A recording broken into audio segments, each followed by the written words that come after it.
বিয়ের প্রথম ২ মাস তুমুল আদরে সোহাগে রেখে আমার স্বামী বিদেশ চলে গেল। আমার কি যে কান্না, উঠতে বসতে কান্নাকাটি। আমার স্বামী আমার কান্না দেখতে পারে না। যখনই দেখে ঠোঁট ফুলিয়ে কেঁদে দেব দেব অবস্থা, তখনই সে ধমকে ওঠে। রেগে গিয়ে বলে, প্রীতিলতা এসব কি বাচ্চামো? বলেছিলাম না you have to be strong. আমি এখানে আমাদের ফিউচার সিকিউর করতে এসেছি। তুমি এভাবে কান্নাকাটি করলে আমি কিভাবে ফোকাস করব?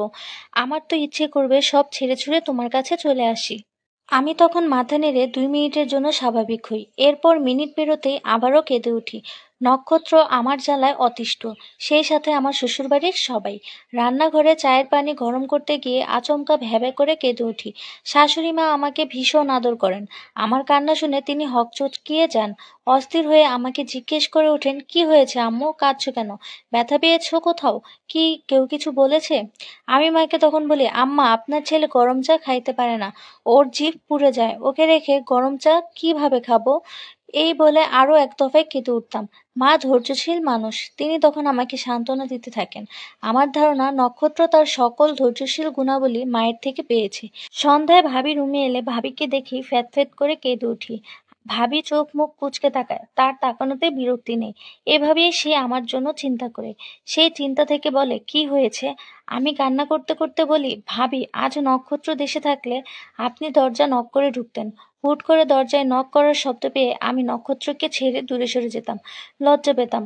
আমার এখন আর কেউ লজ্জা দেয় না। ভাবি গো, কেমন কেমন লাগে। ভাবি তখন বলে ওঠে, তোমার লজ্জা পেতে লজ্জা লাগে না? আমার মনে মনে কাতারওয়ালা ভাতারের গান বাজে। ভাবিকে কেমনে বোঝায় রাতে ঘুমাতে পারি না ওই লোকটার জন্য, কেমন কষ্ট লাগে। এখানেই যত দুষ্টামি করি না কেন, দিন শেষে তার একটুখানি স্পর্শ পাওয়ার জন্য আমি রীতিমতো পাগল হয়ে যাই। সে কবে আমার কাছে আসবে, কবে তাকে একটু ছুবো, কবে তাকে জড়িয়ে ধরবো, তার গায়ের ঘ্রাণ নেব।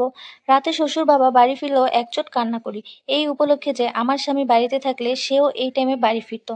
আমার এই অবস্থা দেখে সবাই সাজেশন দিল বাপের বাড়ি গিয়ে ঘুরে আসতে। খুশি মনে নাচতে নাচতে বাপের বাড়ি গেলাম। শালার সেখানে গিয়ে আরেক ঝামেলা। সারাক্ষণ ছাদের ওই ফ্ল্যাটে গিয়ে বসে থাকি। বিয়ের আগে এই ফ্ল্যাটে আমার স্বামী ৫.৫ বছর ভাড়া থেকেছে। এখানে সে অনেকগুলো বিদেশি ফলের গাছ বুনেছিল। এখানকার বাতাসেও তার ঘ্রাণ মিশে আছে। আমি ছাদে বসে বসে সেই ফল খেতে থাকি। ফল ফুরিয়ে গেলে কচি পাতা মুখে নিয়ে ছাগলের মতো চিবাই। এরপর চিবানো পাতা তুষ হয়ে গেলে একদলা থুতুর সাথে তা ফেলে দিয়ে কাঁদতে লাগি। ছাদ থেকে আমাকে কেউ নামাতেই পারে না। যেই আসে তাকে ২টা ধমক দিয়ে বলি, এই তুমি বেশি বুঝো। এখানে থাকতে চাইছি মানে থাকবো। তুমি জানো এখানে কত মূল্যবান কাজ করছি আমি? ওপাশ থেকে জিজ্ঞাসা আসতো, কি করো? আমি গম্ভীর মুখে বলি, প্রেম করি, এক বেয়ারায় প্রেম দিতে বলেছিল। তারপর হাওয়ায় উড়ে হাওয়া হয়ে গিয়েছে। এখানে বসে বসে তাকে প্রেম দিই। পাতা চিবিয়ে প্রেম দাও? হ্যাঁ তো। আমি ইউনিক, আমার ভালোবাসা ইউনিক। সবার ধারণা করলো আমার উপর কোনো কিছু ভর করেছে।